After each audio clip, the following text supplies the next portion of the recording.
Hi mga kapeti, it's Hopi's vaccine day and I don't want to wear any makeup, but of course, since we're going out and as you can see, it's maaraw, I'm not using any lighting. I am gonna put sunscreen and I'm gonna use S&J. This is actually my old sunscreen and look. So this is the old packaging and kailangan mo pa siyang squeeze. Actually, it's easy lang naman, pero kailangan mo pa talaga siya i-squeeze. And ang tigas niya para lumabas. So they listened to you guys and they improved their packaging. And actually, not just the packaging, kahit yung formula, they improved it. So yeah, I will be applying this all over my face. Ayan o, mas madali na siya. Ganun lang. And then boom, ayan na. Ayan na. And then of course, the 2-finger rule.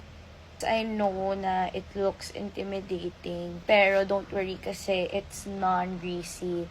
And sa akin, wala siyang white cast. Pero yeah, you can never have too much sunscreen. So there guys, you just need to blend it talaga really, really well. I also put here sa neck area ko, by the way, ha. I'm an OG S&J sunscreen user and I love that they improved their packaging. This is why I really trust them.